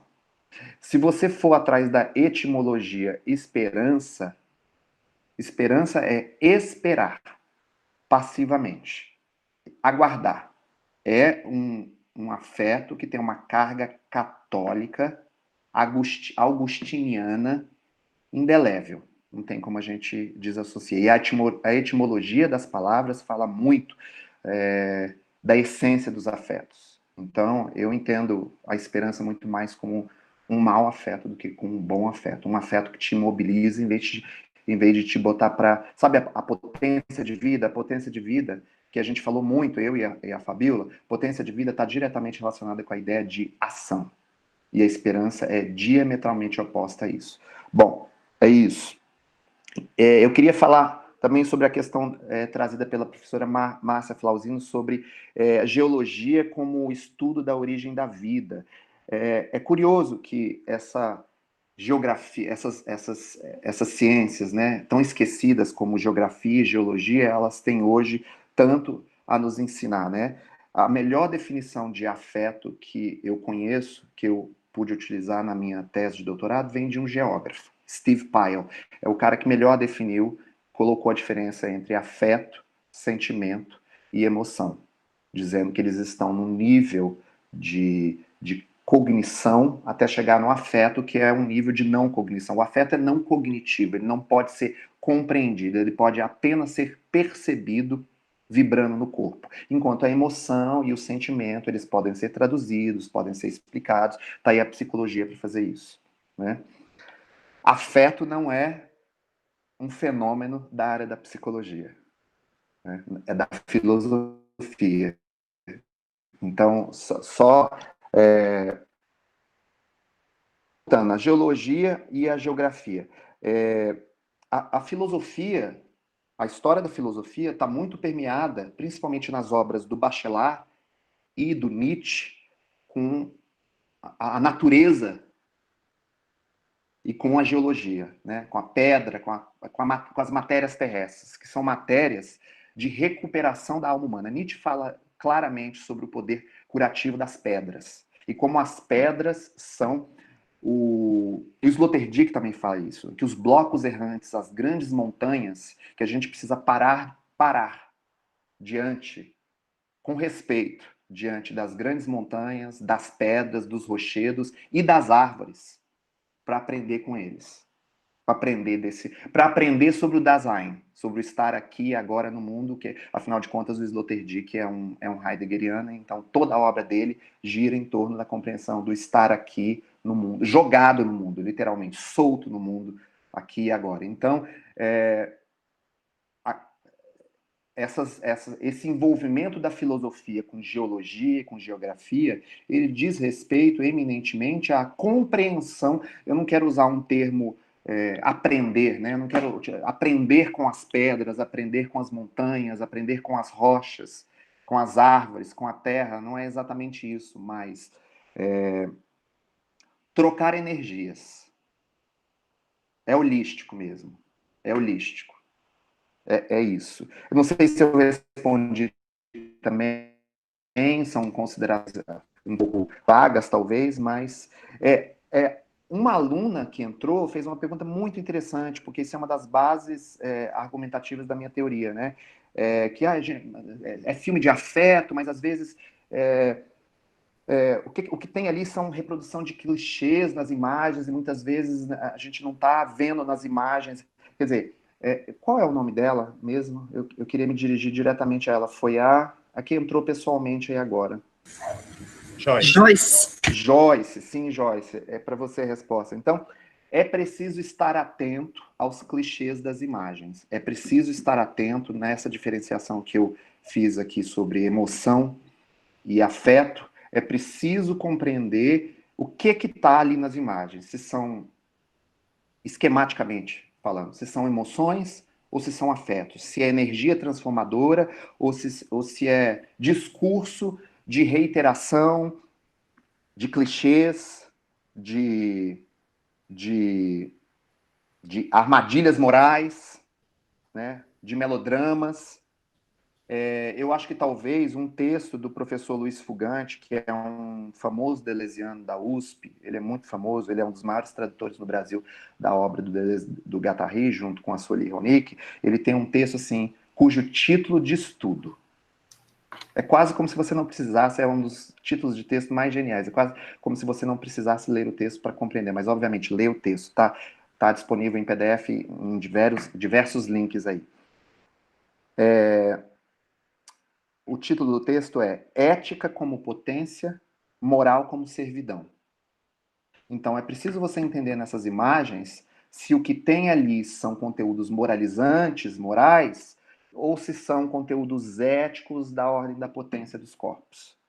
E ética e moral são diametralmente opostos na, digamos, condução da ação humana. Então eu acho que é isso que tem que se procurar nas imagens, né? Porque a minha relação de intimidade é com as imagens. Eu aprendo com as imagens, me transformo com as imagens, com as narrativas.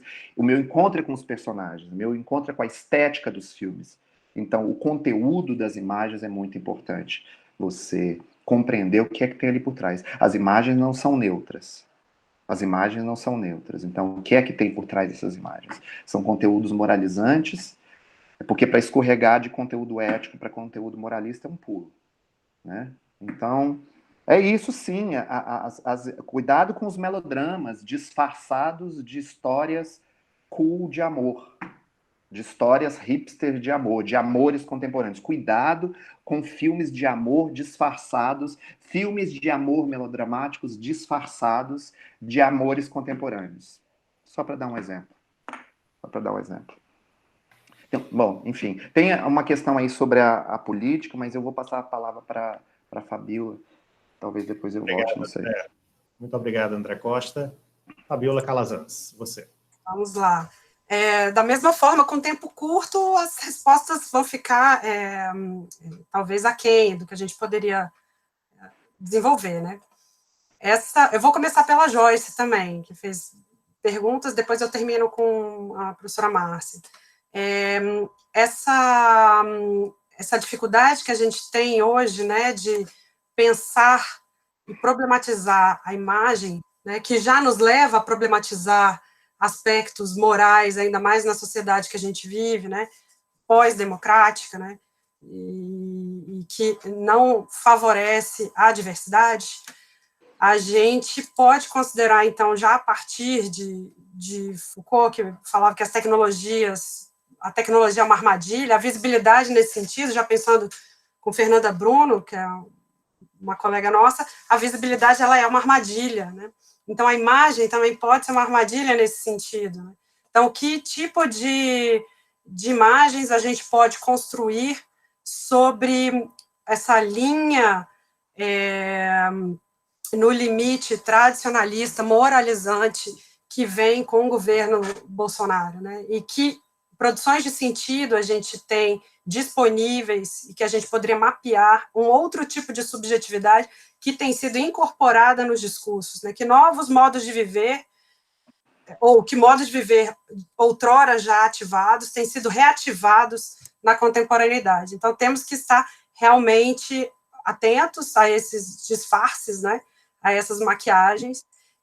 Tem um texto igualmente importante sobre ética, você me lembrou aí, André, o livro do Savater sobre ética da urgência. Sim. É muito importante para problematizar essas questões também. Ele é de 2014, né, a tradução brasileira.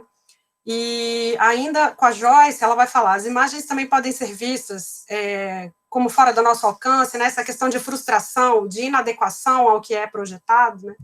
Então, as imagens do consumo, no limite, trabalham com essa dimensão do inalcançável, né, do que é projetado dessas objetificações corporais e subjetivas para a nossa inadequação, insatisfação em relação a esses modelos inalcançáveis propositadamente, né, e que evocam em nós uma incompatibilidade aos padrões, uma necessidade de busca constante nessa otimização e no desempenho. Então, o que eu costumo falar, a gente vive na sociedade dos winners e dos losers, né, dos perdedores e dos vencedores. A gente não tem nuances, né? Ou você é perdedor, ou você é um fracassado, ou você é um bem-sucedido. E nessa globalização que a gente vive, né, que vai impor padrões midiáticos, esse estado mental de insatisfação crônica, ele torna, né, os cidadãos no que o Jurandir Freire Costa vai chamar de consumidor modelo, né? Uhum. Então, essa insatisfação crônica, que é uma proposta do Jurandir Freire Costa, no livro dele, O Vestígio e a Aura, maravilhoso livro, ele vai suscitar exatamente essa ideia da moral do prazer, né? Da insatisfação, da busca constante por esses padrões e objetos efêmeros e fetichizados, nessa renovação acelerada de tecnologias e de modelos de modos de ser, nessa busca incessante por a gente sempre ter essa moral, né, do prazer. E aí, fechando, vou para as perguntas da Márcia, que muito me orgulha de participar. A Márcia foi minha orientadora na graduação, foi nossa chefe, né, André?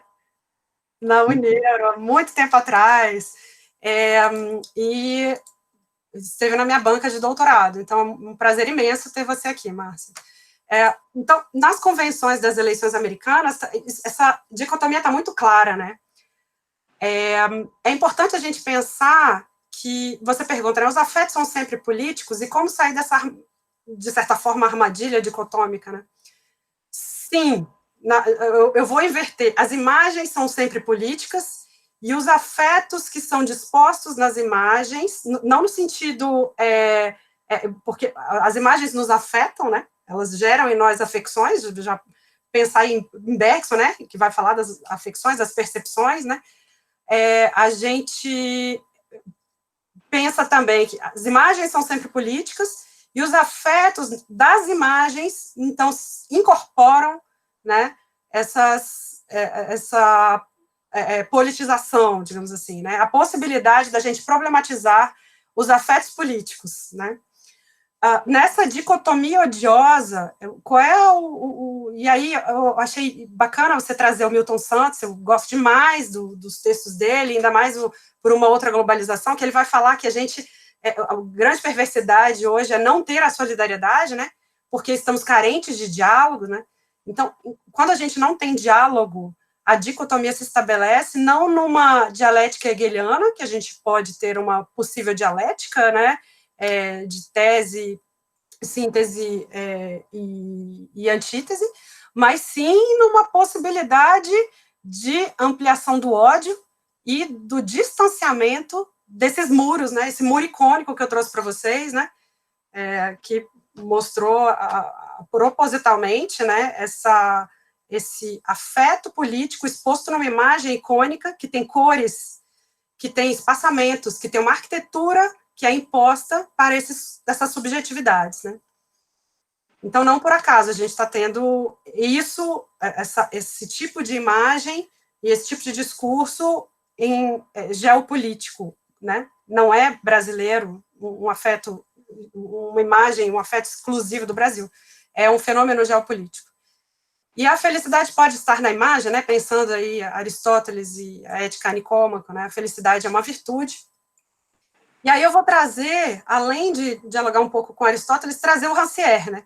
Rancière vai falar, a felicidade, a partir dele, eu penso, né? A felicidade, ela pode estar na imagem, sim, porque a imagem, ela é, acima de tudo, criação, e toda imagem é uma faceta da realidade. Então, a imagem, ela é imagem, semelhança e marca semelhança, né? Uma dessemelhança em relação à própria imagem. Ela é essa tríade, né? E a imagem, nesse sentido, ela é no limite social, né? E Rancière vai pensar muito a noção da imagem como uma criação, mas também como uma criação coletiva, mas também como uma ampliação do coletivo e para problematizar as questões políticas. Pensando, a felicidade pode estar na imagem? Sim, eu acredito que sim, mas a diferença que a gente tem de Aristóteles para a contemporaneidade não é uma questão de se encaixar se a felicidade está ou não na imagem, mas uma mudança em relação à natureza do que se entende ser a felicidade. Enquanto a gente tem Aristóteles, que era um mundo dominado pelo dualismo hierárquico, bem-mal, alma-corpo, razão-emoção, né, homem-mulher, Aristóteles, ele descrevia, então, o homem feliz como aquele que vive bem e age bem, né? Ser feliz era estar, o homem virtuoso era aquele homem que pretendia alcançar a felicidade para uma boa ação, como uma finalidade humana a ser realizada de modo excelente para servir a polis, né? Era uma concepção de felicidade que estava relacionada também, principalmente à ciência política, mas também era o valor supremo da felicidade, do homem à felicidade, né? O valor supremo do homem e os princípios morais que estavam associados à busca do homem. Na contemporaneidade, a gente tem um deslocamento do próprio sentido de felicidade para a felicidade na era dessa psicologia positiva, né, para a ideia de pessoas cronicamente felizes, né, que são capazes de se administrar o estresse, que não se deixam se abater, né, são sempre, aparentam ser bem-sucedidos, né, sabem se cuidar, adotam estilos de vida saudáveis, não adoecem, né, se recuperam rapidamente de uma doença, né, tem um programa muito claro de otimização, né, dessa psicologia positiva, que serve para a gente incorporar práticas de um condicionamento mental e de uma gestão emocional. Isso muito pensando ali com o João Freire Filho no livro que, exatamente, PNL, né, que vai pensar nesse imperativo de felicidade. Então, já fechando a ideia, o que modifica nesse caso é a própria natureza da noção da felicidade e, obviamente, a gente vai ter, se a gente fizer uma genealogia das imagens, né, de felicidade, a gente vai ter isso muito claro, exposto aí, pelo menos no século XIX e contemporaneidade. O que era a felicidade no século XIX? Será que ela era apresentada tão facilmente como é hoje, né? A gente vivia ali a ideia do homem melancólico, né, nas suas casas burguesas, homem privados, né, e hoje a gente tem o homem público das casas de vidro, né, tudo posto ali, a casa já é a continuidade da rua, tudo posto à visibilidade, né, aos olhares públicos. Então, sim, a felicidade pode estar na imagem e diferentes níveis de felicidade, digamos assim, diferentes graus de felicidade. Aqueles associados ao consumo, associados ao bem-estar, associados ao... Né, então, a felicidade hoje, ela tem diferentes diagramas, assim como a avaliação, diferentes diagramas de felicidade. Mas a frustração é única, né, e a insatisfação também. E aí eu já fecho as perguntas, eu acho que consegui responder aí quase tudo. Acho que é isso. E não sei se a gente já agradece agora, se eu posso já te agradecer. Então, Cavalcante, gostaria de te agradecer. Eu que agradeço a você, Fabiola, agradeço a você, André, vocês são muito potentes. Agradeço. Foi muito bom o encontro, muito. O professor Gustavo de Castro, que nos aproximou a ele, o nosso muito obrigado. Então, sim, Fabiola, palavras finais que você queira. Eu ia falar exatamente do Gustavo. O Gustavo era um querido, meu colega de trabalho, né, e também esteve na minha banca de doutorado, uma pessoa incrível, que nos uniu pós, eu e André, nesse encontro, né, como uma potência nesse tempo de suspensão que a gente vive de pandemia, né? Então, eu desejo que todos fiquem bem nesse período, que tenham... É curioso, Fabiola, que quando eu, Gustavo e o Cavalcante, a gente estava tentando encontrar algum segundo interlocutor para a gente fazer uma conversa, a dificuldade de encontrar alguém que estude afetos no Brasil. Principalmente afeto em imagem, né? E o seu nome me veio como uma surpresa, eu não sabia que essa também era a sua pesquisa, né? Você também é uma espinosista, né? E como é bom, né? Tarde leve. Então, agradeço a todos também as perguntas, todos os participantes, vida longa, Sacada de Carmens. E muito obrigada, André, por essa partilha de sensível.